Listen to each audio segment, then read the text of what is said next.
ప్రభుని మహిమగా జ్ఞాపకం చేస్తూ ఇప్పుడు వచ్చిన జ్ఞాపకం చేస్తూ రాజవారి ప్రభు నడిపించండి, కావాల్సిన సహాయం చేయండి. మంచికి తీసుకొచ్చిన ఈ దాసు కూడా జ్ఞాపకం చేసుకోండి, కావాల్సిన పనులను గురించి ఈ పరిచర్య అంతట్లో ప్రభు మీ అధికారాన్ని కోరుకుంటూ మీ సహాయం కోరుకుంటూ ప్రభు మీ వాక్య ప్రత్యక్షత కోరుకుంటూ జ్ఞాపకం చేత నడిపించిన దృష్టి నుంచి కాపాడదు. మమ్మల్ని అందరినీ కూడా మీ కుమారుడు యేసుక్రీస్తు యొక్క రక్తంతో కడిగి పవిత్రపరచండి. చెడ్డి బిడ్డను కూడా ప్రభు మీ స్వాధీనించుకోండి, కావాల్సిన సమాధానం ధరించండి. ప్రభు యేసుక్రీస్తు వారి శ్రేష్ఠమైన నామములో కృతజ్ఞతలించి సహాయం కొరకు వేడుకుంటున్నాం తండ్రి, ఆమేన్.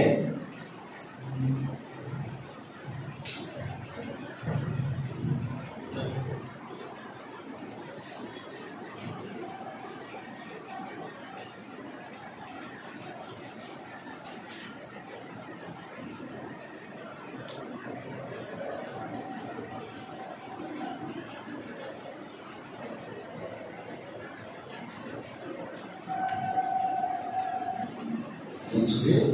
నూతన సంవత్సరంలో మిమ్మల్ని చూసి కృపించిన దేవదేవునికి నేను కృతజ్ఞతలు తెలియజేస్తూ ఉంటున్నాను.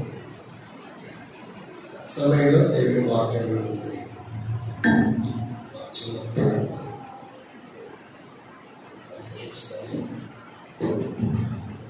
సహవాసానికి అలవాటు ఏంటంటే నిల్చున్న వారు మాత్రమే మాట్లాడాలి, కూర్చున్న వారు మాత్రం మాట్లాడడానికి వీలు. ఒక్కోసారి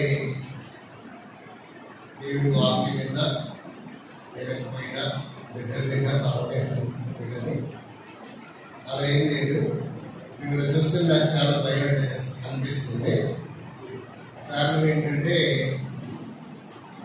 మీరేమో ఆత్మీయ జీవితంలో తిమింగలలా కనబడుతున్నారు, నేనేమో అప్పుడే పుట్టిన పిల్లలు చెప్పడా, అందువల్ల భయం అనిపిస్తుంది.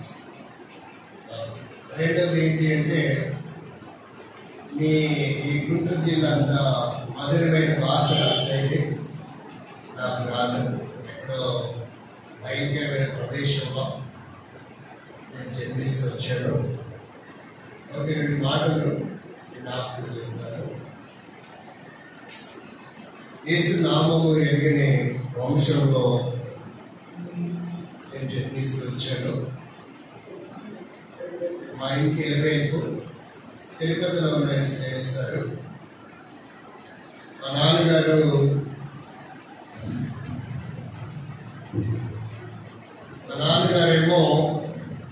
హనుమంతుడి భక్తుడు, మా అమ్మ శివ భక్తురాలు, మా అన్న ఎక్కువ భక్తుడు. ప్రజెంట్ ఇప్పుడు కూడా మాల వేసుకునే ఉన్నాడు.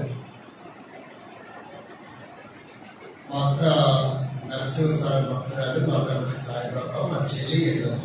ఇది మా కుటుంబ నేపథ్యం. కేసు నమ్మానని నాకు 10 ఏట మా వాళ్ళ దగ్గర పెట్టి ఇంట్లో నుంచి వెలివేశారు. అది నా జీవితం. నన్ను దర్శించాడు, రక్షింపడ్డాను. సత్యాన్వేషిగా దాదాపుగా 7-8 సంవత్సరాలు అన్ని గ్రంథాలు పరిశీలన చేసి చివరికి దేవుడు ఎవరు అసలు ఉన్నాడా లేదా అలా ప్రారంభించిన నా జీవితం గ్రంథాల పరిశీలన అయిపోయిన తర్వాత చివరికి యేసుక్రీస్తు దేవుడని నేను నిర్ధారించుకున్నా. ఆయనే నా విపుడు, విధాత, ఆయన ప్రజాపతి. ఆ సత్యాన్ని నేను గ్రహించగలుగుతూ వచ్చాను. ఇది నేను బేతనీయలో ఇప్పుడు నేను దాదాపుగా ఈ 3 ప్రాంతాలు 3-4 ఉన్నట్టున్నాయి. వెనక కాకుండా లంకదిబ్బ అనేది ఒక ఏరియా తెలిసినప్పుడు లంకదిబ్బలో సంగీతరావు గారి కుమారుడు జోసెఫ్ అక్కడ సేవకుడు ఉన్నప్పుడు, ఆ తర్వాత ఇక్కడ మరి మందిరం కట్టారో కట్టలేదు, కైకలూరు తమ్ముడు భక్సింగ్ ఉన్నప్పుడు, అంటే పేరు మాత్రమే తెలుసు, ప్రాంతానికి ఎప్పుడు రాలేదు. ఆ తర్వాత పాండురంగపురం, పాండురంగపేట కృపాసుందరరావు గారు దాని నిర్మాణానికి పనులు జరిగిస్తున్నప్పుడు ఒకసారి నన్ను అక్కడికి ఆహ్వానించారు, చూడడానికి మాత్రమే. ఇవి విషయాలు నాకు తెలుసుకుని మహానుభావులు, భక్తులు, భక్తులు, విఘ్నులు, వేళాకులు చాలా మంది పరిచయం చేసి ధర్మం చాలించారు. నేను బెరాక్కి ఎప్పుడు వచ్చానంటే ఊరకని చూడడానికి వచ్చాను, వేరే పని మీద వచ్చి. వసంత్ కుమార్ అంటే అప్పుడు సేవలో ఉంది. ఆ టైంలో వచ్చాను, ఆ సంవత్సరం కూడా గుర్తులేదు.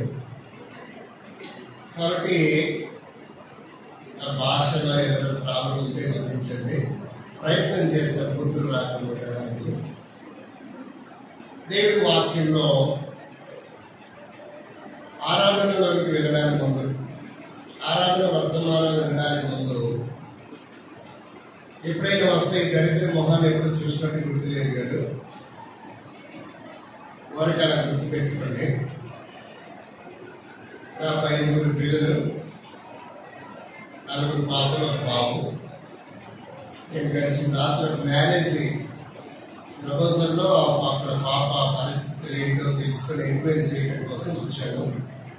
తిరిగి మళ్ళా మహారాష్ట్ర కష్టం కాబట్టి నేను బయటకు పోయి బెరాకులో దేవుడు సహవాసం చేసి పనులు చేసి తర్వాత వెళ్ళగలుగుతున్నాను. నాకు తెలియదు, ఇక్కడికి వస్తానని కూడా తెలియదు. బెరాకులో వెళ్ళి కూర్చోడానికి వెళ్తే సత్యనారాయణ గారు అదేం గౌరవం వేడి కూర్చుంటుంది, నేను పరిచయం రాస్తారు అంటే అన్నారు. అసలు ఏం అర్థం కాదు. అన్ని విచిత్రంగా జరిగిపోయిన పరిస్థితులు. నా పేరు జాస్వా, నా కొరకు పరిచయం కొరకు ప్రార్థన చేయండి. నేనున్న ఏరియాలో కొంతమంది ట్రైబల్ ఉంటారు, చెంచులు ఉంటారు, గోల్డులు ఉంటారు. వస్త్రం కూడా వేసుకునే ప్రాంతంలో నాకు పరిచయం ఉంది. అక్కడ పరిచయం చేస్తున్నాను. నేనున్న ప్రదేశంలో ఇంత స్వేచ్ఛ ఉండదు. బైబిల్ కనబడిన ప్రమాదమే, బైక్ మీద వాక్యం ఉన్నా సెలవు గుర్తున్నా ప్రమాదమే. దాదాపు 75 మంది పాస్టర్లు, 2 మిగిలిన నేను ఒకని, అక్కడ స్థానిక ఒక అంకుల్ ఉన్నాడు. దాదాపు 80 ఏళ్ళు ఉంటాయి ఆయనకు. ఆయన నేను 2 మిగిలాను. దాదాపు 70 మందిని చంపబడుతూ వచ్చారు 10 ఏళ్లలో, 2014 నుంచి 2024 వరకు. అతి సమీపంగా 3 ఇళ్ళ అవతల ఒక మందిరం ఉంది. ఆయన చెప్పారంట, రేపు కనుక నువ్వు మైక్ పెడితే నేను చంపేస్తాను. అయితే వాళ్ళు చెప్పింది రాత్రి 11 గంటలకు చెప్పారు. తెల్లారి ఎవరికి ఆరాధన రావద్దని నేను చెప్పడానికి వీలు అవ్వలేదు. సరే, ఒక అబ్బాయి సీరియస్గా వచ్చిన అందరికంటే ముందు ఏం కాదు బ్రదర్, వాళ్ళు అట్లాగే చెప్తారనేసి అన్నంట. ప్రార్థన చేసుకొని పోదామా నేను అంతే. ప్రార్థన చేసుకొని పోదాం అనేది వ్యక్తి మైండ్లో ప్రార్థన చేసిందాక అంతే. వాళ్ళు అప్పటికే రెడీగా ఉన్నట్టున్నారు. 16 రౌండ్లు, 16 బుల్లెట్ ఆయన బాడీలు తిరిగి మందిరం ముక్కలు అయిపోయాడు. ఆ తర్వాత అంత పారిపోయింది. ఎంత ప్రమాదకరమో నిజంగా. మీకు ఇళ్ళ పక్కనే మందిరము, అతి సమీపంగా ఎంత స్వేచ్ఛ ఉందో. ఒక స్పెషల్ మీటింగ్ ఏర్పాటు చేస్తే నేను గోరు స్పీకర్కి వెళ్ళాను. 195 కిలోమీటర్లు 95 సంవత్సరాల వయసు అంకులు నడిచొచ్చాను. నాకైతే అసలు బయట ఏంటి అసలు ఏంటి అంకులు అంటే, అయ్యా నేను 3 నెలలు అయింది అయ్యా బాప్టిజం తీసుకొని. మీలాంటి ధరలు ఎవరైనా వస్తేనే మాకు వాక్యం మార్చయ్యా, లేదంటే లేదు. బైబిల్ తీసుకొని రాదు, మందిరంలోనే ఉండిపోయింది బైబిల్. ఏదో ఊరికి వెళ్తున్నట్టు బ్యాగ్ మీద అట్లాంటి డ్రెస్సులు వస్తూ ఉంటారు. అంత విచిత్రమైన ప్రదేశం అది. దాని వరకు నా కొరకు ప్రార్థించండి. దేవుని వాక్యంలో యేసుక్రీస్తుని ఎందుకు మనం పూజించాలి? ఎందుకంటే భారతదేశము నిష్ఠా గరిష్టలు కలిగిన దేశం ప్రపంచ దేశాలలో. భారతీయులుగా మనం పుట్టడం కూడా నిజంగా ధన్యులమే ఒక రకంగా. కానీ యేసునే పూజించవలసినటువంటి ఆవశ్యకత ఎందుకు వచ్చింది అనేది మనము ప్రశ్న వేసుకుంటే కొంచెం మనము ముందుకు వెళ్ళడానికి ప్రయత్నం చేద్దాం. ఈ రోజుల్లో యేసుక్రీస్తు చరిత్రలో లేడనే వారు ఉన్నారు, సోషల్ మీడియాలో వీక్షించే వారు ఉంటే. యేసుక్రీస్తు చరిత్ర పుటలో లేడు అనేవారు ఉన్నారు. అసలు యెహోవా కూడా లేడు, యెహోవాని మోసే పుట్టించాడు, క్రియేట్ చేశాడు, యేసుని పౌలు క్రియేట్ చేశాడు అనే వారు ఉన్నారు. ఒకవేళ ఉంటే చరిత్ర ఆధారాలు ఏమీ లేవు. ఎక్కడ కూడా దర్గాలు కానీ అవశేషాలు కానీ లేక యేసుక్రీస్తుకు సంబంధించిన అవశేషాలు కానీ ఆధారాలు ఎక్కడ లేవు. వాళ్ళ గ్రంథాలు ఎక్కడ వెలుగులోకి రావట్లేదు. ఎక్కడ త్రవ్వకాలు చేసినా మా ధర్మానికి సంబంధించిన వెలుగులోకి వస్తున్నవి అంటున్న వారు ఉన్నారు. కాబట్టి దేవుడి మహాకృపను బట్టి ఆ సీట్లు తగ్గించాడు దేవుడు. అంటే తాను ఉన్నాడని రుజువుపరుచుకుంటున్నాడని నేను నమ్ముతున్నాను. బైబిల్ ఒక చిన్న భాగాన్ని మనం చదివి ముందుకెళ్దాం. ఒక చిన్న భాగాన్ని మనం చదివి ముందుకెళ్దాం. నాకేమో బేతనీ గురించి చెప్పాలని తపన ఉంది, కానీ దేవుడు ఆత్మ వేరేలాగా ప్రేరేపిస్తుంది. నా అంశం ఎలా ఉంటుందంటే ఏ ఊరు వెళ్తే ఆ మందిరం ఏంటి అడుగుతా. ఇక అదే నా అంశం. 200 వర్తమానాలైనా 500 వర్తమానాలైనా 700 వర్తమానాలు అదే అంశం మీద ఉంటాయి. అది 2 అక్షరాల 3 అక్షరాల 1 అక్షరం. రెండో ప్రాబ్లం ఏంటంటే నాకు ట్రైనింగ్ లేదు. మూడో ప్రాబ్లం నాకు చదువు రాదు. మీ సేవకుడు కొంత చదువుకున్నట్టున్నాడు. కాబట్టి ఇన్ని ప్రాబ్లమ్స్ మధ్యలో నేను నిలబడడం అంటే ఇది దేవుడి మహా. అయితే కొంతమంది డౌట్ వస్తుంది, మన జోబులో 2 పిల్లలు పెట్టుకున్నాం, స్పెట్స్ పెట్టుకున్నాం, వైట్ అండ్ వైట్ వేసుకున్నాం, స్టోన్స్ ఏంటి అని డౌట్ వస్తుంది కదా. సహవాసంలో ఇలా ఉండాలి కాబట్టి ఇలా ఉన్నంతే. ఇది పెళ్లి ఎందుకంటే బస్సులో ప్రయాణం చేస్తే కొంచెం కంటుంటది కదా, ఫోన్ నెంబర్ రాసుకున్నాం పెళ్లి అని. అట్లా కొంచెం ఎన్ని చేసిన వాళ్ళు అవుతుందని 2 పెళ్లి పెట్టుకున్నాం. బయట చదవరాదు, తెరవలేదు. ఇన్ని ప్రాబ్లమ్స్ ఉన్నాయి.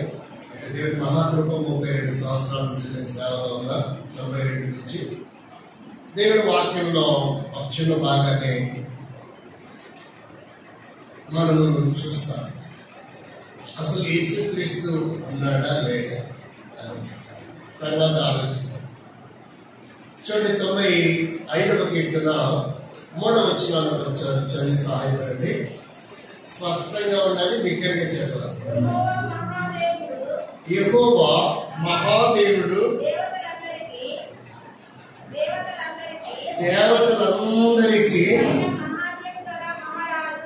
దేవతలందరికీ పైన మహాత్యము గల మహారాజు. ప్రార్థన చేస్తుంది.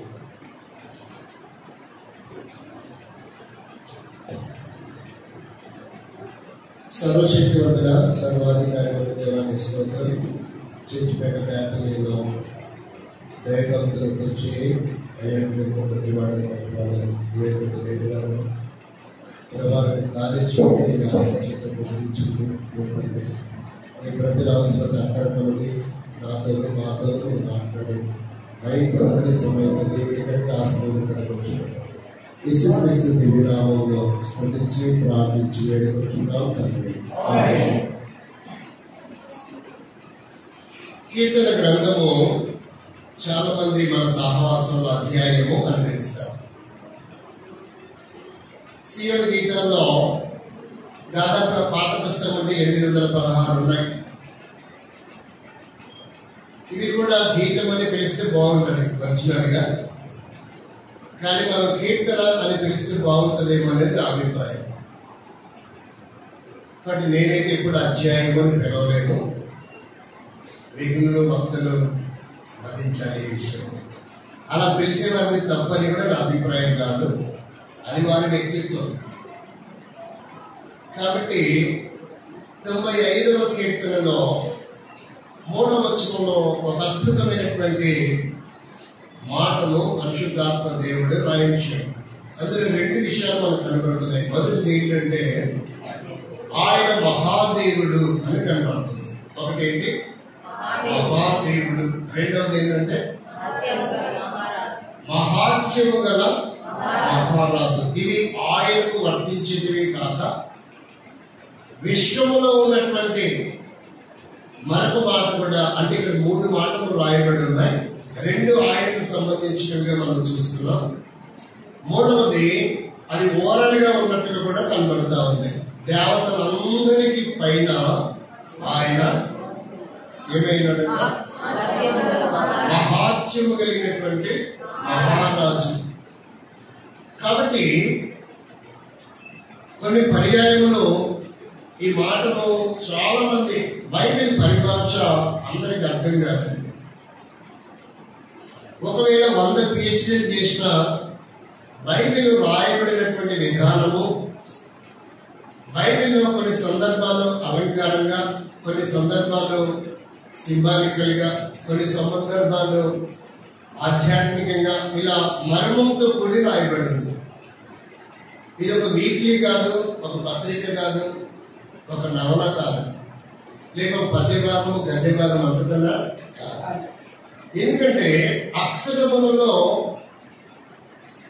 చూస్తే, లేక అక్షరము ద్వారా యేసుక్రీస్తు ఎప్పటికీ అర్థం కాదు.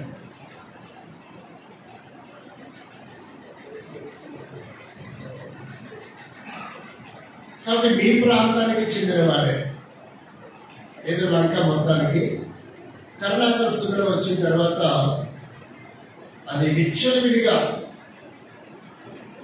10th క్లాస్ ఫెయిల్ అయ్యాడు, వాటర్ బాటిల్ అమ్ముకునేవాడు, సినిమా రంగంలో ఏదైనా అవకాశం వస్తుందని చూశాడు, దొరకలేదు. ఇదేదో బాగుంది, ఎలాగైనా క్రైస్తవులు గొర్రె లాంటి వారు కదా, ఇలా దూషిస్తే నేను కోర్టులో అధినేతగా మారొచ్చు అని ఒక నినాదాన్ని ఎజెండగా దాన్ని పెట్టుకొని ఇలాంటి మత ఛాందస్యవాదం కొంతమంది చెలరేగినటువంటి స్థితిలో మనం ఉంటున్నాం. ప్రియమైన మిత్రులారా, స్నేహితులారా, సహోదర సహోదరులారా, మనం గమనిస్తే అసలు యేసుక్రీస్తు దేవుడు అనడానికి చరిత్రలో ఎవరికి లేనటువంటి ఆధారాలు, ఏ నామములకు లేని ఆధారాలు యేసుక్రీస్తు నామానికి ఉన్నాయి. ఒకవేళ నేను ముందు పీఠాధిపతి అవ్వాలని ఆలోచన చేస్తూ వచ్చాను. ఎందుకంటే మా తాతయ్య గారి స్నేహితుడు ఒక ఆయన ఉండేవాడు. ఆయనతో నేను కొంచెం ఎక్కువ తిరుగుతూ వచ్చాను. ఆయన ఒక పెద్ద ప్రవచనాల కర్తగా ఉండేవాడు. అందరూ ఆయనకు బాగా పద్మములతో సాయిగల పడుతూ నమస్కారం చేస్తుంటే నేను అనుకున్నప్పుడు నా వయసు 5 సంవత్సరాలు. నాకు కూడా అందరితో కాళ్ళు మొక్కించుకుంటే బాగుంటుంది, నేనేం చేయాలా, ఈ తాతయ్యలాగా తయారవ్వాలా అని ఆలోచించు. నా 7వ ఏట అసలు దేవుడు ఎవరిని పూజించాలనే ప్రశ్నతో ఎవరు సువార్త చెప్పలేదు. వేద గ్రంథాల సాక్షిగా యేసుక్రీస్తు దేవుడిని నిర్ధారించుకున్నా. బాప్తిస్మం తీసుకోవడం కొరకు నేను మందిరానికి వెళ్ళాను. కాబట్టి సత్యాన్వేషణలో నా జీవితంలో దేవుడు అద్భుతమైన నిజమైన దేవుడు దొరుకుతా నేను ఎప్పుడు ఊహించుకోలేదు. ఈ రోజుకి సత్యాన్వేషణ మండలి వారు అన్వేషణలోనే తనువు చాలించిన వారు ఎందరో ఉన్నారు. కానీ నాకు బహు తక్కువ కాలంలోనే దేవుడు తాను నాకు బయలుపరుచుకొని ఆయన సేవించే గొప్ప ధన్యత తరుణం ఉచితంగా నాకు కలిగిస్తూ వచ్చాడు. కాబట్టి అప్పుడు నేను 4 వేదాలు, 18 పురాణాలు, 108 ఉపనిషత్తులు వాటిని అధ్యయనం చేయడానికి ప్రారంభం చేస్తూ వస్తూ వచ్చాను. వాటిలో శ్లోకాలలో, భావాలలో ఏ నామంలో దైవత్వాలు కూడా లక్షణాలు నాకు కనబడలేదు. ఇది ఎవరి మనోభావాన్ని దెబ్బతీయడం కాదు, కానీ ఇది నా వ్యక్తిగత అభిప్రాయం. నాకు కనబడలేదు. ఆ తర్వాత మా దేశాన్ని ఈస్ట్ ఇండియా కంపెనీ వారు పాలించడానికి ముందు మొఘలులు, ఇస్లామీలు కూడా పాలించారు కనుక దాదాపు 400 నుంచి 500 సంవత్సరాలు నా దృష్టి కాస్త అటువైపు ఖురాన్ వైపు కూడా నా దృష్టి మళ్ళింది. నా మనసులో ఖురాన్ వైపు వెళ్ళడానికి ఒక అవకాశం దొరుకుతూ వచ్చింది. ఖురాన్ నేను ధ్యానిస్తున్నప్పుడు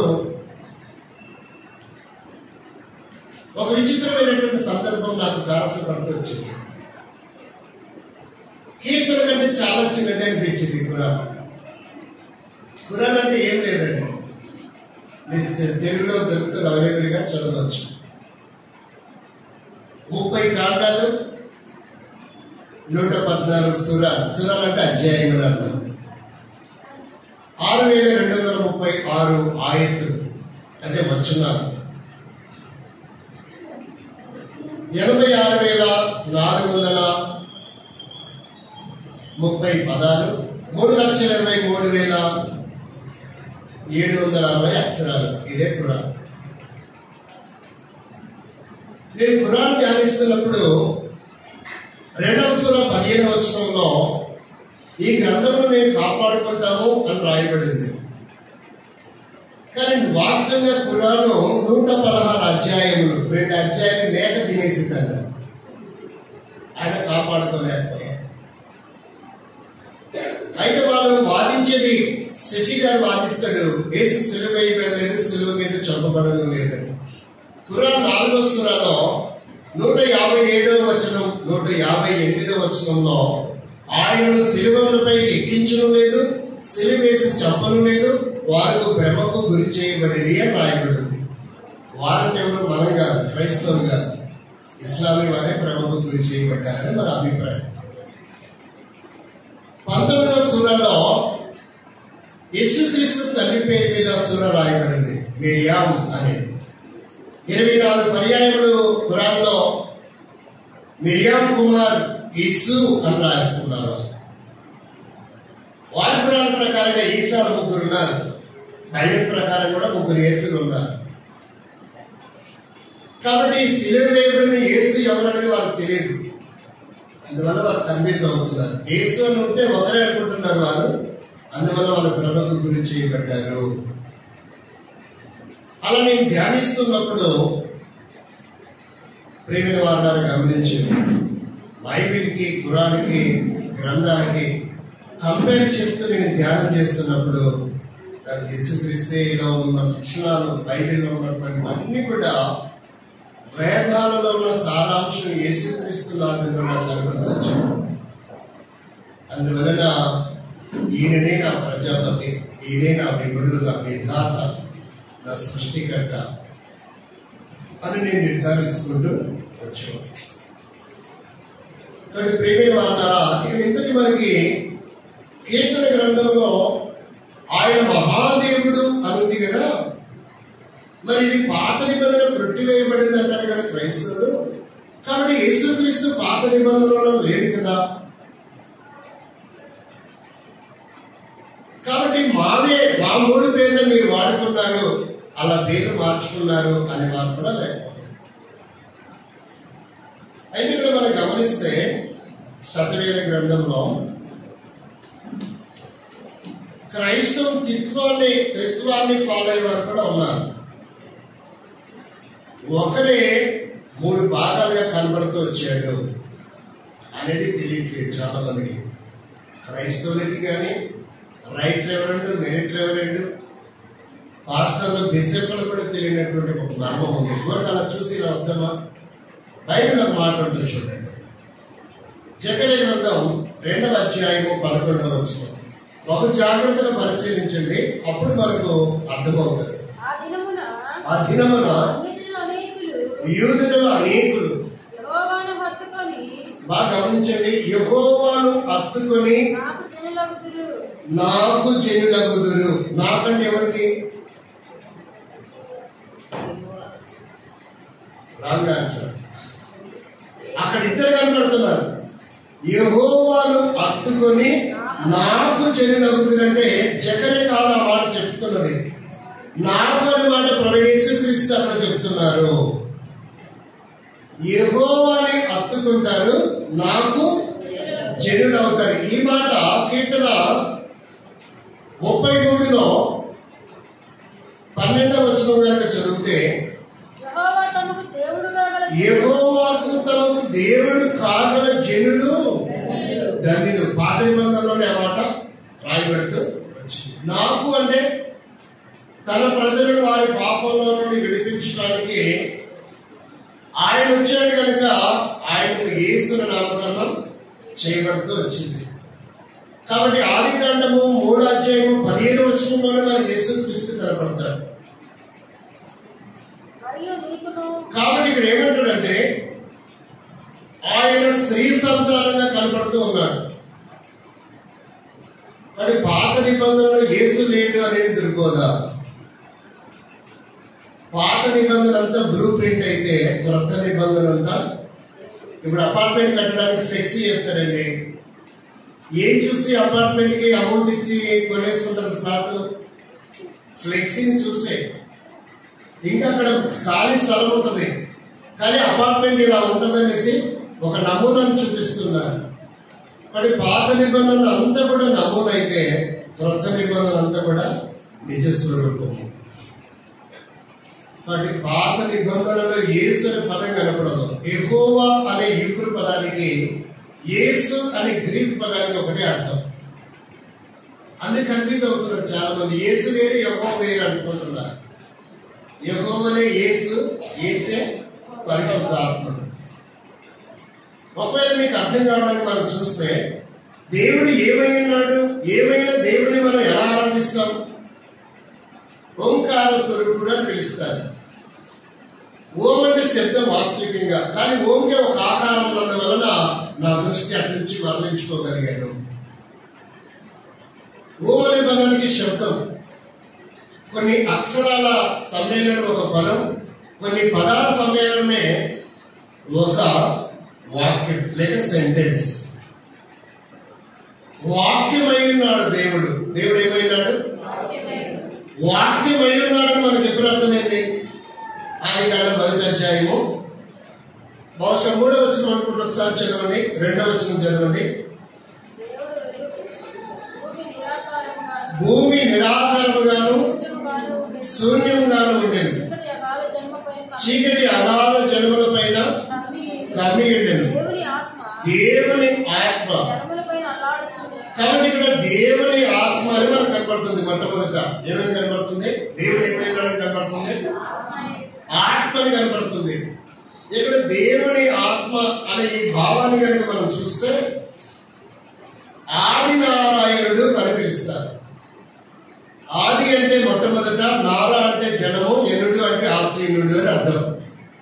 కానీ దేవుడు జలముల పైన ఏమైనాడు? ఆసీనుడై ఉన్నాడు అనుకోని మన భాషలో. తెలుగు పదాలకి ఆంగ్ల పదాలకి చాలా తేడా ఉంది. తెలుగు బైబిల్లోనేమో వేరేలా ఉంటుంది, స్పేస్ లేకుండా నిర్మించడం కష్టం కదా. ఒకసారి తెలుగు బైబిల్లో మొదటి వచనం చదవండి, ఆంగ్లం బైబిల్ అంటే మొదటి వచనం చదవండి. మీరు పరిశీలించడం ప్రయత్నించండి. భూమి మొట్టమొదట సృష్టించబడినట్టుగా తెలుగులో ఉంది. ఆంగ్లం అంటే చదవండి. బైబిల్ అయినా మొబైల్ అయినా. అంటే మొట్టమొదట తెలుగులో భూమి సృష్టించబడినట్టు ఉంది, ఆంగ్లంలో ఏం సృష్టించబడినట్టుంది? దేవుడు ముందు పరలోకాన్ని సృష్టించాడు. కాబట్టి కొన్ని పర్యాయాలు తెలుగు బైబిల్, ఆంగ్ల బైబిల్ మనం పరిశీలన చేస్తున్నప్పుడే మనకు ఖచ్చితంగా అర్థమవుతుంది. తెలుగు బైబిల్లో మత్తయి సువార్త 5వ అధ్యాయము 3వ వచనంలో ఒకలాగా రాయబడింది, ఆంగ్లంలో ఒకలాగా రాయబడింది. చూడండి, ఆంగ్లంలో చదవండి ఏమేమి రాయబడిందో. మత్తయి సువార్త 5వ అధ్యాయము 3వ వచనం.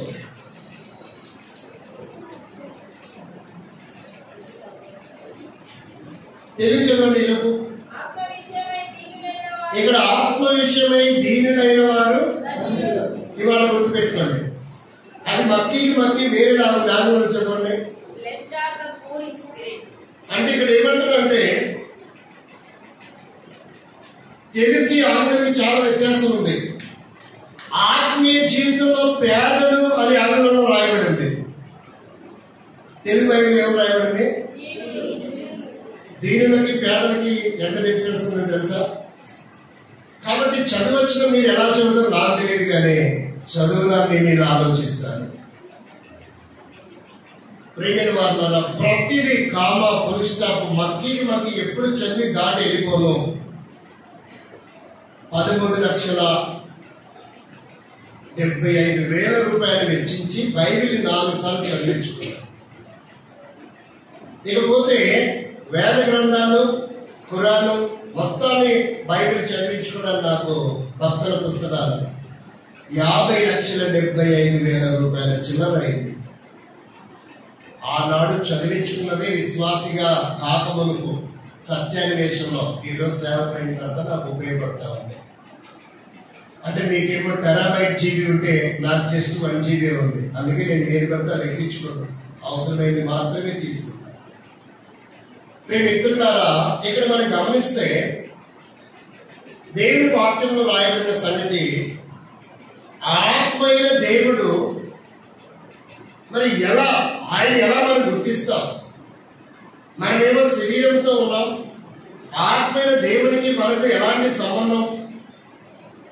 ఆత్మైన దేవుడు ఏం చేస్తూ వచ్చాడంటే, తన పిల్లలందరినీ నరకం తప్పించడానికి, ఇప్పుడు యేసుక్రీస్తు రెండో రాకడ వస్తే నరకాన్ని పంపడానికి వస్తున్నాడు, ఇంతటి ఉన్మాదం ఏందండి అనే వాళ్ళు కూడా లేకపోలేదు. అది కరెక్ట్ కాదండి, మనం కొంచెం అప్డేట్ అవ్వాలి. నమ్మకపోతే నరకము అనే మాట వాడకూడదండి. మనందరం నరకానికి పాత్రలమే, జస్ట్ యేసు నమ్మిన వారికి మాత్రమే మోక్షం ఉంది అని చెప్పాలి. చూసారు ఎంత ఈజీగా ఉందో? ఒక అక్షరం మారిపోతే డాక్యుమెంట్ ఎలా మారిపోతుందో. మోతీలాల్ నెహ్రూ కాలంలో రాజ్యాంగం అమెండ్మెంట్ చేస్తూ వచ్చారు. భారతదేశపు శిక్షా స్మృతిలో రాసినటువంటి విధానం ఏంటంటే, ఆఫ్టర్ డెత్ రాయాల్సిన అవసరం ఏర్పడింది. ఎన్నో అమెండ్మెంట్ జరుగుతూ వచ్చాయి, ఇప్పటికి ఇంకా జరుగుతూనే ఉంది. కాబట్టి దేవుని యొక్క ప్రియమైన మిత్రులారా, మనం గమనిస్తే బైబిల్ని యేసు నమ్మకపోతే నరకం అని చెప్పకూడదండి. మనందరం నరకానికే పాత్రం. ఎవరైతే నరకం తప్పించుకోవాలనుకుంటున్నారో వారు యేసు నమ్మాలి అని చెప్తే పోయారు. ఇది అద్భుతంగా ఉన్నది. నమ్మిన వాడు రక్షింపబడిన, నమ్మని వాడు శిక్షించబడిన అనడం వల్ల ఏమవుతుందంటే, అంటే ఇంతటి ఉన్మాద, ఇంతటి అల్కైదనా, ఇంతటి ఉగ్రవాదమా బైబిల్ దేవుడు? నన్ను నమ్మకపోతే నరకాన్ని పంపిస్తున్నాడా? ఇదే స్వభావం. ఇప్పటికంటారు భార్యను తీసుకెళ్ళిపోయి వాళ్ళకి ఇస్తా వీళ్ళకి ఇస్తాను అంటాడు. బైబిల్ పద్ధతి అర్థం కాక మాట్లాడే వ్యర్థమైన మాట. దేవుడు ఆరాధిస్తున్నామని మనకైనా అర్థమవుతుందా అని అది చాలా ఆశ్చర్యంతో. ఒకరోజు ఆశ్చర్యకరుడైన యేసుక్రీస్తు వారికి ఆశ్చర్యం ఏంటంటే, మనిషి కుమారుడు తన మహిమతో వచ్చినప్పుడు భూమి మీద డ్యాన్స్ కదా, చాలా విచిత్రంగా కావాలి. ఆశ్చర్యకరుడికే ఏం కలిగించింది అన్నమాట? ఆశ్చర్యాన్ని కలిగించింది. కాబట్టి ఇక్కడ మనం చూస్తే ఆత్మీయ దేవుడు, వాక్యమైన దేవుడు, యోహాను సువార్త 1వ అధ్యాయంలో చూస్తే ఆ వాక్యం కొంత కన్ఫ్యూజ్గా ఉన్నట్టుంది. మొదటి వచనంలో కూడా కన్ఫ్యూజ్ అవడం వలన వేరేలాగా ఆలోచన చేస్తున్నారు. మొట్టమొదట ఆది యందు వాక్యం ఉండెను, అలా కాకుండా ఆది యందు దేవుడు ఉండెను, ఆ దేవుడే వాక్యం అయిండెను, ఆ వాక్యమే దేవుని యొద్ద ఉండేను అంటే కనుక ఇంకొంచెం బాగుండేదేమో.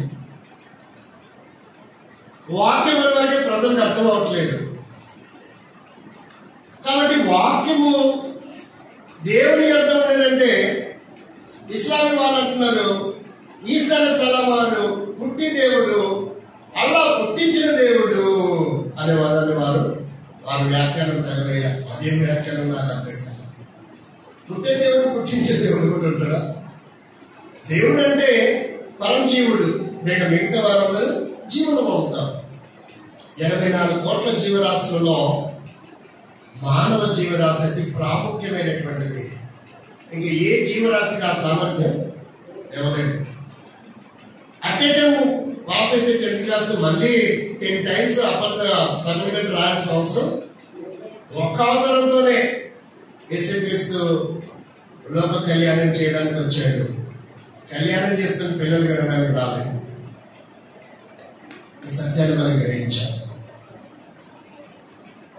నేను ఒకసారి స్వార్థకి వెళ్తా ఉంటే మాకు నీరు అయిపోయినాయి. మే నెలలో, ఏప్రిల్ మే మధ్యకాలంలో అక్కడ టెంట్ వేశారు పొలంలో. ఒక పెద్ద గ్రాండ్ గా కార్యక్రమం జరుగుతుంది. ఇంకా పక్కన ఒక గ్రామం ఉంది, ఒక 3-4 స్టాండ్లు వేస్తే ఆ ఊరు మొత్తం సువార్త ఫుల్ఫిల్ అవుతుంది అనుకొని వెళ్ళాము. నేనైపోతే పిల్లలు కూడా ఏడుస్తున్నారు, దాహం వేస్తుందని. మళ్ళీ ఎప్పుడు వస్తుందో తెలియదు. ఆ ఊరు 1 కిలోమీటర్ దూరంలోనే ఉంది అంతే. కాబట్టి ఆ 10 days ఆ నీళ్ళు దేవుడు దొరికితే వెళ్తే ఇక్కడ పెళ్లి జరుగుతుందండి అన్నారు. అయితే నీళ్ళేమి భోజనం దొరికి మా వాళ్ళందరికీ అనుకున్నారు. అది ముందు ఒక నిమిషం అన్నారు. అదేంటంటే మంగళసూత్రం ద్వారా జరుగుతుంది, ఈ సమయంలో వెళ్తానంటే ఏంటి అన్నాడు. అవునా, సరే చూద్దాం అనుకో నాగాను. ఏంటి అంటే మీరు క్వశ్చన్ తెలియదు, నా క్వశ్చన్ ఎలా ఉంటాయి. మంగళసూత్రము ఎవరు కడతారంటే అయ్యగారు కడతారు, మరి కాపురం ఎవరు చేస్తాడు అన్నారు. మీకు అర్థమైందండి? మంగళసూత్రం కట్టేది ఎవరంటే అయ్యగారు కడతారంట. మరి కాపురం తీసేది ఎవరంటే, అరే బాబు నీకు దండం ఎక్కడి నుంచి వచ్చారు, పాకిస్తాన్ ఉన్నాడు, నువ్వు వెళ్ళిపోతున్నారు. నేను అడిగింది తప్ప అండి, ఎగ్జాక్ట్లీ కరెక్ట్. నన్ను దాన్ని 16 రోజుల పండగ కొట్టి ఎంత వీటి అధికారంలో మెద లేదనిపిస్తుంది. కొన్ని విచిత్రాలు చూస్తున్నప్పుడు మరి PhD చదువుతారు. ఏంటో మరి అర్థం కావట్లేదు. ప్రేమిని వాళ్ళ ఇక్కడ గమనిస్తే వాక్యమైన దేవుడు 14 శరీరాన్ని ధరించాల్సిన అవసరం వచ్చింది. ఆత్మైన దేవుడు ఏం ధరించాల్సి వచ్చింది? శరీరాన్ని ధరించాల్సి వచ్చింది. మరి అలాగంటే నిన్న మనం పుట్టాడు యేసుక్రీస్తు, వాళ్ళ తాత ముత్తాతలు ఆయన సిలువైపడలేదు, రక్తం కాల్చలేదు, వాటికి పాపక్షమాపణ లేదా అని అడిగేవాడు కూడా లేకపోలేదు. దాని సంగతి తర్వాత చెప్తాను. ఎందుకు ఆయన శరీరం ధరించాడంటే ఎబ్రీ పత్రిక 2:14 చదవండి. యేసు ఆత్మైన దేవుడు ఎందుకు శరీరం ధరించాడు? అసలు శరీరం ధరించవలసిన ఆవశ్యకత ఎందుకు ఏర్పడింది? కాబట్టి ఆ పిల్లలు రక్త మాంసములు గలవారైనందున ఆ ప్రకారమే మరణం యొక్క బలము గలవాని అనగా అపవాదిని మరణము ద్వారా నశింపజేయటంలో జీవితకాలం అంతయు మరణ భయము చేత, దేనికంటే జీవితకాలం అంతా మరణ భయముతో దాస్యములకు లోబడిన వారిని విడిపించుటకు ఆయన కూడా, ఆయన దేవుడు మన ప్రవీణ. కాబట్టి వజ్రాన్ని వజ్రంతో తీయాలి, ముళ్ళుని ముళ్ళుతో తీయాలంటే కదా, కొయ్యాలి తీయాలని. అది ఇక్కడి నుంచి వచ్చినటువంటి మాట. మరణము దేని ద్వారా జయింపజేయాలి, నశింపజేయాలనుకున్నాడు? మరణం ద్వారా. ఎందుకంటే ఆ పిల్లలు పాప దాస్యములకు లోబడి ఉన్నారు కనుక. జీవితకాలం అంటే 70 లేక 80 సంవత్సరాలు, అంటే జీవితకాలం అంతా మరణ భయం. కాబట్టి హిందూ ధర్మంలో మీరు గమనించాలి, దాన్ని సనాతన అనడం లేదు నేను. ఎందుకంటే సనాతనం అంటే అర్థం ఏంటో తెలుసండి, అది నిత్యమైనది, మార్పు చెందినది అని అర్థం.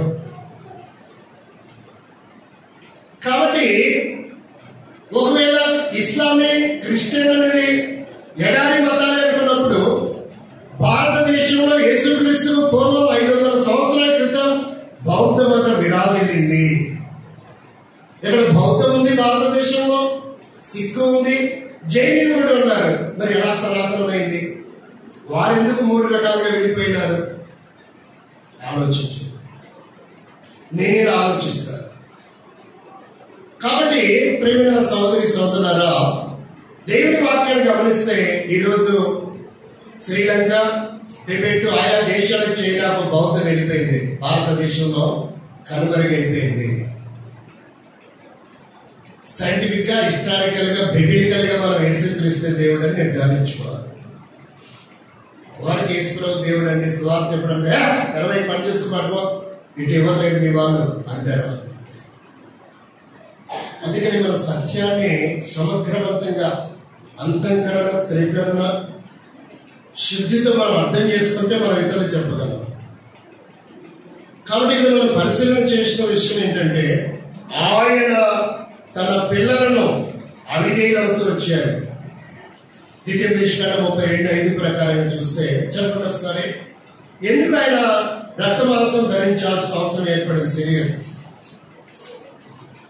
32:32 నేను 3 రెఫరెన్స్ చదివి ముగిస్తాను, సమయం అయిపోయింది. వారు తమను చెరుపుకొని ఆయన పుత్రుడు కాదు, వారు కలంకులు. కాబట్టి ఇక్కడ ఏమయ్యారంటే వారు తమను తాము చెరుపుకున్నారు. ప్రసంగి 7:29 ప్రకారం చూసినప్పుడు ఆయన యథార్థవంతులుగా పుట్టించాడు. కానీ యథార్థవంతులుగా ఉన్నటువంటి వారు మానవ కోటి ఏమవుతూ వచ్చారంటే తమను తాము చెరుపుకున్నారని ఇక్కడ రాయబడింది.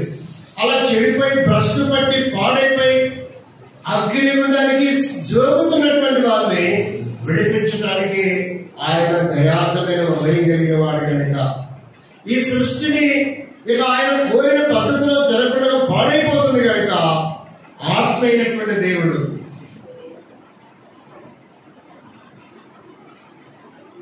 ప్రజాపతి రెడ్డిభ్యం ఆత్మను కృపయా శరణాగత వత్సల ఆత్మైన ఆ దేవుడు శరీరాన్ని ధరించాల్సిన అవసరం ఏర్పడింది. ఎందుకంటే తన పిల్లలకి ఏముంది? రక్త మాంసములు కలిగిన వారుగా ఉన్నారు. తన ఆత్మను వారికి ఇచ్చారు. కాబట్టి ఇప్పుడు ఆ పాప పక్షాలను చేయాలంటే ఏం కావాలి? రక్త ప్రోక్షణం, పాప వినాశనం. కాబట్టి రక్తం కావాలి. ఆత్మైన దేవుడికి రక్తం లేదు కనుక యేసుక్రీస్తు నామధారుడిగా 2020 సంవత్సరాల క్రితం ఈ లోకానికి రావాల్సిన అవసరం ఏర్పడింది. ఒకవేళ కరెక్టే కదండి. మరి అలా అంటే 2000 సంవత్సరం ఇప్పుడు 6025 ఏళ్ళు అంటున్నాం కదా. మిగతా 4000 సంవత్సరాల క్రితం ఉన్న ప్రజలకి పాప విమోచన లేదా? మీకు డౌట్ రావచ్చు. లూకా సువార్త 2:11 ప్రకారం చూస్తే యేసుక్రీస్తు పుట్టాడు ఆ పదాన్ని బట్టి ఎంతమంది వచ్చాడు అనుకుంటున్నారు.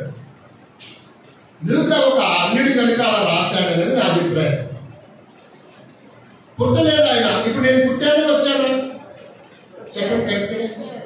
వచ్చాడంటే అర్థం ఏంటి? ముందు ఎప్పటి నుంచో ఉన్నట్టు ఉన్నాడు కాబట్టి వచ్చాడు. ఇది కరెక్ట్. కాబట్టి ఇది అపోస్తలుడైన పౌలు రాశాడు. తిమోతి పత్రిక 1:15 పాపులను రక్షించినందుకు క్రీస్తు యేసు వచ్చాడు, పుట్టాడా? ఇక్కడ ఎందుకు ఇలా రాయబడింది? ఇది కాంట్రవర్సల్ కాదు. కానీ అతను ఒక అన్యుడు కనుక అతని పరిభాషలో రాశాడు. పౌలు అప్డేట్ అవుతూ వచ్చాడు. ప్రావీణ్యత కలిగిన వాడు కనుక, ధర్మశాస్త్రం ఎరిగిన వాడు, పరిచయుడు కాబట్టి ఆయనకు లేఖనాలు తెలుసు కనుక వచ్చాడు అని రాశాడు. చాలా మంది మన సావాసంలో సేవకులు పుట్టాడనే బోధిస్తారు. 10 మంది పాట కూడా పాడతారు లాలిలాలని. 2020 సంవత్సరాలకి ఇంకా లాలిలా లేదంట. కొన్ని చోట్ల బాల వేసే ఇక ఆయన కౌమార దశ రాదు, ఎవరి కాలం రాదు. ఎంత విడ్డూరం వచ్చాడు. మరి కరెక్టే కదండి. మరి యేసుక్రీస్తు ఇక్కడ పుట్టాడని రాయబడి కదా, మీరు ఏంటి బోధన విధానం వేరుగా ఉంది ఏంటి? అసలు ఉన్నట్టుగా ఎక్కడ ఆధారాలు ఉన్నాయి అనుకుంటున్నారు కదా. మీ చేతిలో ఉన్న బైబిల్ చూడండి. 3వ అధ్యాయం అపొస్తలుల కార్యం 21 చూడండి. యేసుక్రీస్తు ఉన్నాడు కాబట్టి వచ్చాడన్నానికి ఇక్కడ ఆధారాలు ఉన్నాయి. ప్రతి దానికి ఎవిడెన్స్ ఉన్నది. అన్నిటికీ కొద్దిపాటు కాలము వచ్చునని దేవుడు ఆది నుండి తన ప్రవక్తల నోట పలికించను. అంతవరకు యేసు ఇప్పుడు అర్థమైందండి. ఉన్నాడు కాబట్టి వచ్చాడు. ఇంకెవరి డౌట్స్ ఉన్నాయా? ఎవరి కోసం వచ్చాడంటే తన ప్రజలు, తన పిల్లలు రక్త మాంసాలు కలిగి నరకానికి పాత్రలు అవుతున్నారు కనుక ఆయన కూడా శరీరాన్ని రక్త మాంసాలు కలిగిన వాడిగా ఈ లోకానికి వచ్చాడు. మాత్రమే కాదు, దేవుని వాక్యం చూస్తే ఈ లోకంలో తాగుబోతులుగా, తిరుగుబోతులుగా, నిద్రపోతులుగా మన పోతులు రెండే. ఒకటి దొంగపోతులు, రెండోది జేరిపోతు అంటారా. రకరకాల పోతులు ఉన్నాయి. భ్రష్టు పట్టి పాపములో కూరుకుపోయినటువంటి ఊబిలో నుంచి ఎవరు విడిపించలేని స్థితిలో ఉన్నప్పుడు ఆయన దయదాక్షిణ పూర్ణుడై మనల్ని ప్రేమించిన వాడై ఈ లోకానికి వచ్చాడు. శిక్ష అనుభవించాల్సిన, రక్తం చిందించవలసిన ఆవశ్యకత ఏర్పడుతూ వచ్చాడు. కాబట్టి ఆయన ఎలా రక్షించాలనుకున్నాడు? తాత్కాలికం కాదు. ఎబ్రీ పత్రిక 7వ అధ్యాయం 25వ వచనంలో రాయబడిన మాట చూడండి. తాత్కాలికంగా రక్షించడానికి రాలేదు ఆయన మనల్ని. ఏదో ఉపశమనం కలిగించడానికి రాలేదు ఆయన మన కొరకు. ఈయన తన ద్వారా దేవుని యొద్దకు వచ్చి వారి పక్షంగా విజ్ఞాపన చేయుటకు నిరంతరము ఏమైనాడంట? నిరంతరము జీవించుచున్నాడు కనుక అక్కడ ఆయన వారిని రాయబడింది. మనం చదువుకున్నాం, మనల్ని సంపూర్ణంగా రక్షించుటకు శక్తివంతుడై ఉన్నాడు. సంపూర్ణంగా రక్షించుటకు అసమర్థుడు కాదు, సమర్థుడు. ఒక ఆయన అంటాడు, 3 మేకులు పీక్కోలే. వాడి భాష శైలి ఇలాగే ఉంటుంది విచిత్రంగా. 3 మేకులు పీక్కోలేకపోయాడు అంటాడు. నిన్న మధ్యాహ్నము ప్రయాణం చేస్తూ సాయంకాలము ఆ దరిద్రం నా పక్క సీట్లో రిజర్వేషన్ తగిలిందని కూర్చున్నాడు. నాకు అప్పుడే ఫోన్ వచ్చింది, ప్రార్థన చేయమన్నారు. ఎంత బాగా డెలివరీ హాస్పిటల్ తీసుకెళ్తున్నాం అన్నారు. ప్రార్థన చేశారు. చేసింటే దొరికామనుకున్నాడు. అరే పడుతాయి అన్నాడు. భారతదేశ సంస్కృతి సాంప్రదాయము నీ విద్య విజ్ఞానం బూడిదల కోసం పన్నీరే ఎదుటి వ్యక్తిని గౌరవించలేనప్పుడు. కాబట్టి ఆయన నాకంటే 12 సంవత్సరాలు చిన్నంట. నాకు ఇప్పుడు 54 సంవత్సరాలు.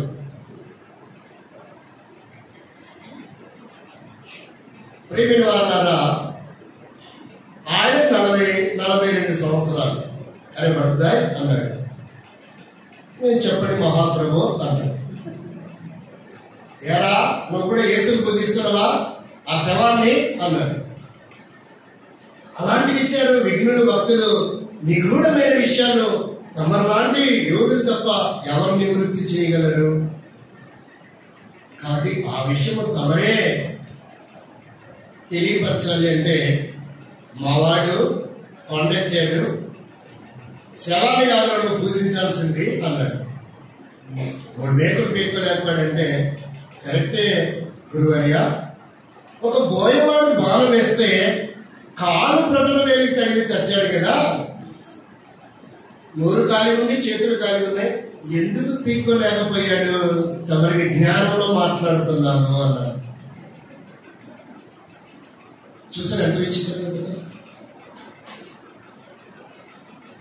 ఇలాంటి రాలేదు నాకు చాలా సమయం. పబ్లిక్ మీటింగ్లలో ఎక్కువ వెళ్తుంటే కాబట్టి స్పీకర్కి అట్లాంటివన్నీ వస్తూ ఉంటాయి, మనం కట్ చేస్తాం. కాబట్టి ఇక్కడ మనం గమనించవలసిన విషయం, యేసుక్రీస్తు శవాన్ని గారిని మనం పూజించేది. ఆయన నిరంతరము నిరంతరము జీవిస్తున్నాడు. అలాంటి సజీవుడైనటువంటి దైవాన్ని మనం సేవించి పూజించి ఆరాధిస్తూ ఉన్నాం. ఆ దేవుడు ఎవరు పట్టించుకోలేకపోతే నేను ప్రేమించాడు. ఈ గ్రామము, ఈ దేశము స్త్రీల పట్ల వివక్ష చూపింది, దళితుల పక్ష వివక్ష చూపింది. బల్లోకి రానిలేదు, గుళ్ళోకి రానిలేదు, అసలు మనుషులుగానే చూడలేదు. రెడ్డి, చౌదరి, మిగతా ఎవరైనా ఎల్మాస్ ఎవరైనా వారందరూ చూతుడిగానే చూశారు. అంతేది మరాఠా సామ్రాజ్య వీరుడైనటువంటి ఏకచక్రాధిపతిగా ఉన్న శివాజీని కూడా అంత చేసినప్పటికీ పట్టాభిషేకం చేయలేదండి. వారణాసి నుండి భట్ట అనే ఒక వ్యక్తి వచ్చి ఎడమకాలి బొటన వేలుతో కుంకుమ తీసుకుని నెత్తి మీద పెట్టి ఓం శ్రీ పఠిస్తే అనేసి వదిలేసి వెళ్ళిపోయాడు. అంతే, ఒకే ఒక మాట. అది కూడా మీ 3వ తరం. అప్పుడు మిమ్మల్ని క్షత్రియ వంశంలో పరిగణిస్తారు, ఎందుకంటే ఆయన కూడా ఒక శూద్రుడు కాబట్టి. 60,000 మంది బ్రాహ్మణులకు మాన్యాలు ఇచ్చి 11,000 మందికి వివాహం చేస్తూ వచ్చాడు కనుక అలాంటి తరుణం ఇచ్చిందండి ఈ బ్రాహ్మణవాదం. కులాలను ఆలోచన చేయబోకండి. దేవుడు నిన్ను కులంలో పుట్టి లేదు, మతంలో పుట్టి లేదు, హ్యూమన్ గా మనిషిగా పుట్టించాడు. ఈ బ్రాహ్మణవాదం పెట్టింది, దానికోసం కొట్టుకొని తనుకొని చావబోకండి. ఇక రాజకీయ రంగులు ఓట్ బ్యాంక్ కోసం విభజించి పాలించడానికి వారు నిర్ధారణ చేసుకుంటూ వచ్చారు. మన మనుషులు దేవుని సృష్టిలో స్త్రీ పురుషుడిగా అంతే. నా మనసులో కులానికి ప్రాముఖ్యత లేదండి. అందుకే నేను ఎప్పుడైనా సాక్ష్యం చెప్తే కూడా ఎప్పుడు కులం చెప్పలేదు. తిమోథెయుడు అడిగాడు, అరే ప్రతి దానికి రెఫరెన్స్ చెప్తా వాళ్ళు చేస్తున్న కులం చెప్పట్లేదు కదా, దానికి కూడా ఏదైనా రెఫరెన్స్ ఉందా అంటే ఉంది అంకులు అన్నా.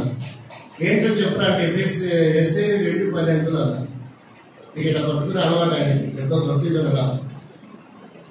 కాబట్టి మనం మనిషికి ప్రాముఖ్యత ఇద్దాం. చదువు వచ్చినా రాకపోయినా, అందం ఉన్నా లేకపోయినా, డబ్బున్నా లేకపోయినా, భవంతి అయినా పేదరికం పూరి లేక మనందరూ ఏసు రక్తంలో పడేయబడాలి. దయచేసి భక్సింగ్ గారి ఆ కులవక్ష అనేది ఉండకూడదు మన సావాసం అనుకున్నాడు. ఆయన పోయిన తర్వాత అదే విచ్చలవిడిగా పరిపాలన చేస్తుందేమో అనిపిస్తుంది. ఖచ్చితంగా నిర్ధారించే సామర్థ్యాలు అయితే నాకు లేవు. ఏంటి మిత్రులారా, మనం ఇక్కడ గమనిస్తే ఆ దేవుడు రక్త మాంసం చెల్లించడానికి యజ్ఞపక్షిగా బలిగా చేయబడుతూ వచ్చాడు. ఒకరు మరణించాలంట. యోహాను సువార్త 18:14 చదవండి. ఒకరు ప్రకటన గ్రంథం 1:6 చదవండి. ఒకరు పేతురు మొదటి పత్రిక 18 చదవండి. ప్రకటన గ్రంథం 3:21 ఒకరు చదవండి. మనం తీస్తాం. మొదటి వచనం చదువుతున్నారా? కయప ఒక మనుష్యుడు ప్రజల వరకు చనిపోవట ప్రయోజనకరం. కాబట్టి ఒక మనుషుడు ప్రజలందరి పాప పక్షాలను చేయడానికి ఏమవ్వాలంట? ఎవడు చనిపోతాడు? ఎవరు చనిపోరు. ఇక బాబాలు, భక్తులు, దేవుడు, దేవతలు ఇలాంటి పేరు పెట్టుకుని వచ్చిన వాళ్ళు ఎవరు చనిపోవడానికి అర్హులు కాదు. ఎందుకంటే వారు కూడా అక్షగుణములకు బందీ అయిన వారు కాబట్టి. షడ్గుణములను జయించిన వారు మన ప్రవీణ యేసుక్రీస్తు వారి మాత్రమే. 2వ వచనం చదవండి. 2వ వచనం ఏంటంటే ఎందుకు మరణించాల్సి వచ్చింది, ఎందుకు సిలువ వేయబడాల్సి వచ్చింది? మనకి ప్రకటన గ్రంథం 1:26 మన్నించండి. 1:6 మనలను ప్రేమించుచు తన రక్తము వలన మన పాపములను విడిపించు. అంటే తన రక్తము వలన మన పాపములను విడిపించేవాడు. కోడది, మేకలది, ఎడ్లది, పావులది, పొట్టెలది అవసరమే లేదు. తన రక్తము వలన మన పాపముల నుండి విడిపించేవాడు. ఏంటి ఆ రక్తము? ఎలాంటిది విమోచించగలిగింది? మొదటి పేతురు పత్రిక 1:18 పితృ పారంపరమైన వ్యర్థ ప్రవర్తనను విడిచిపెట్టి వెండి బంగారముల వంటి బైబిల్ ఏం చెప్తుంది? ఏంటంటే అవి మీరు నమ్ముతారా? వెండి బంగారం చేయమంటే అక్షయం అంటే నమ్ముతారేమో. దానికోసం ఎంత కకృతి పడతారో. అవసరం లేకుండా తెచ్చిపెట్టుకుంటారు. సరే, దేవుని స్తోత్రాలు మీ విఘ్నతకి మీవే వదిలి పెడుతున్నాను. అది నా సందర్భం కాదు. ఇక్కడ ఏమంటారంటే వెండి బంగారములు ఏమని చెప్తుంది బైబిల్? క్షయ వస్తువులు. ఈరోజు కొంతమంది స్పీకర్స్ కూడా 4 ఉంగరాలు బంగారాలు గొలుసు కుక్క చేసినట్టు వేసుకుని వచ్చి వర్తమానం చెప్తున్నారు బయటకి. మా దగ్గర స్పీకర్ వచ్చాడు, ఫుల్ పీట్ ఎక్కనే లేదు.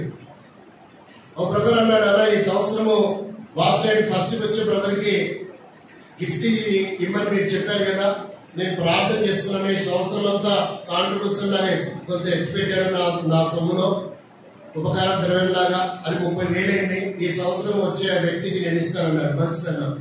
అతను ఫుల్ పీట్ ఎక్కనే లేదు. భోజనం పెట్టి రెస్ట్ ఇచ్చాం. ఆ 30,000 గిఫ్ట్ ఇచ్చి పంపించాం. ఎందుకని? అతను తీర్మానం చేస్తున్నాడు వచ్చే వ్యక్తికి ఇస్తానని. బోధించిన తర్వాత ఇస్తానని తీర్మానం చేసుకోలేదు. అలాంటివి వ్యక్తిని ఫుల్ పీట్ ఎక్కించే అలవాటు నాకు మనసులోకి ఎక్కించలేకపోయాను. అతను కూడా అన్నాడు, సారీ బ్రదర్, నాకు ఇష్టం లేదు, అయినా పంపించాను. నువ్వు నిజంగా ఎవరిలో ఏమో తెలియదు కానీ నువ్వు మాత్రం నాకు చాలా మేలు చేశావు. ఫుల్గా భోజనం పెట్టాము, రెస్ట్ ఇచ్చాం. ఆయన టీవీ చూసాడో, సినిమా చూసాడో, ఏం చూసాడో మనకు తెలియదు. పడుకున్నాడో, కేకలు వేసుకున్నాడో. వెళ్ళిపోయేటప్పుడు మాత్రం గిఫ్ట్ ఇచ్చి పంపించాను. ప్రార్థన చేయండి, ప్రార్థన కూడా మాత్రం నేను ఎందుకు చేయగలను, కూడా నేనే చేయగలను. దేవుని స్తోత్రం అనుకున్నాను. అంటే ఫ్రీ ఆఫ్ కాస్ట్. ఆయన రాకపోతే ఛార్జ్ ఇవ్వాలి. ఆయన సొంతంగా కొంత ఛార్జ్ పెట్టుకుని వచ్చాడు. వెళ్ళేటప్పుడు ఎంత తీసుకుని వెళ్ళాడు అంటే ఒక వ్యక్తి సమర్పించుకున్నాడు. కాబట్టి మనకు ఒక విఘ్నత ఉండాలి. దైవికమైనటువంటి ప్రత్యక్షత మనం అది మన జీవితంలో విరాజులతో ఉండాలి, పరవడిలతో ఉండాలి, దేదీప్యమానంగా వెలిగేదిగా ఉండాలి. భ్రష్టు పట్టించుకునే వారిని మనం ఎప్పుడు అనుకోవాలి. కాబట్టి ఇక్కడ వెండి బంగారాల చేత క్షయ వస్తువుల చేత మనం విమోచించబడలేదు, కానీ అమూల్యమైనటువంటి రక్తము చేత. అందుకే ఆత్మైన దేవుడు శరీరం ఎందుకు ధరించాడు, యేసు ఎందుకు వచ్చాడంటే రక్త ప్రోక్షణం చేయడానికి. కానీ రక్తం పరమాత్మైన పుణ్యదాన బలియాగం అంటే ఆ రక్తము దానము ఇవ్వబడి ఉండాలి, పుణ్యపురుషులై ఉండాలి. అందుకనే ఆ పురుషుడు మన ప్రభువైన యేసుక్రీస్తు. అంత మాత్రమే కాదు, ఆయన మనం విమోచించడమే కాదు, ఈ భారతదేశంలో ఏ పీఠాధిపతి అర్చకుని పూజారిని మనం సేకండికి ఇవ్వలేము, అలింగనం చేయలేము. కానీ సృష్టికర్త అయిన దేవుడు ఏం చెప్పాడో ఒక్కసారి చూడండి. ఆ చివరి భాగం చదవండి. నేను జయించి త్యాగేదండి. మీరు భలే కోపరేషన్ చేస్తున్నారు. ఆపరేషన్ చేస్తే నేను బెడ్ ఎక్కేవాను. మీ కోపరేషన్ క్యాన్సర్. నేను జయించి నా తండ్రితో పాటు ఆయన సింహాసనం మీద కూర్చుని ప్రకారం జయించు వారిని నాతో కూడా, అంటే యుగ యుగములు నరకానికి పాత్రలు అవుతున్నటువంటి ఈ జీవుని పరంజీవుడు ఎక్కడ కూర్చోబెట్టుకోవాలనుకుంటున్నాడంట? తనతో పాటు తన సింహాసనం మీద కూర్చుండే పెట్టుకునే గొప్ప ధన్యత. ప్రేమిత్రులా గమనించండి. ఒకవేళ అంబేద్కర్ పుట్టకపోతే కొన్ని తెగల వారు ఆ ఊరి వెలుపట ఎక్కడో ఉండేవారు. కానీ ఇక్కడ యేసునాథుడు ఏ బ్రాహ్మణవాదము కూడా, ఏ పీఠాధిపతి, ఏ అర్చకుడు కూడా, అతి చిన్నవాడు కూడా సేకాన్ని ఇవ్వడు మనకు. కానీ ఇక్కడ ఏం చేస్తుందంటే సర్వ సృష్టికర్త అయినటువంటి ఆ దేవాది దేవుడు, ఆ పరజీవుడు, ఆయనతో పాటు మనల్ని ఆయన సింహాసనం మీద కూర్చుండి పెట్టుకునే గొప్ప ధన్యత. ఎందుకైనా దేవుడా కాదా చెప్పలేదండి అని డౌట్ ఉంది కదా. ఇప్పుడు చదవండి తీతు పత్రిక 2వ అధ్యాయము 13వ వచనం. అక్కడ ఆయన మహాదేవుడు అని రాయబడింది. ఎక్కడికి వచ్చాడు? ఏం రాయబడి వచ్చాడు? అనగా మహాదేవుడును మన రక్షకుడైన. కాబట్టి కీర్తన 95:3లో ఉన్నటువంటి ఆ దేవుడే క్రొత్త నిబంధనలో కూడా ఏమైనాడంట? ఆయన మహాదేవుడే. కోహినూరు వచనము భారతదేశంలో ఉన్న వచనమే, అది ఎక్కడ బంధింపబడినా వచనమే. కాబట్టి దేవుడు ఎక్కడున్నా దేవుడే. ఇంటికో దేవుడు, వీధికో దేవుడు, వాటికో దేవుడు, ప్రాంతానికో దేవుడు ఉన్నాడు. దేవుడు అంటే విశ్వమంతటికి ఒకే దేవుడే.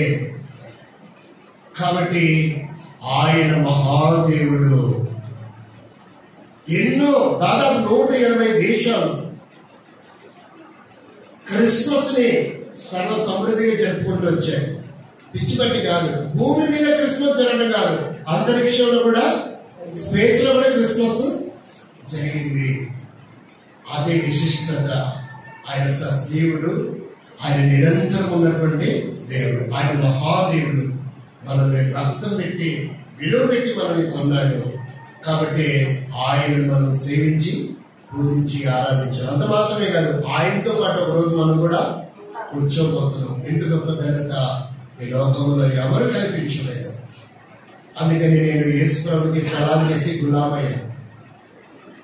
కాబట్టి అలా నేను యేసుక్రీస్తు నా దేవుడిని అంగీకరించాను. ఒకవేళ నిజంగా నీ పాపంలో క్షమించబడి ఆయన నీ దేవుడైతే నువ్వు మౌనంగా స్తుతించి ఆరాధించకుండా ఉండలేదు.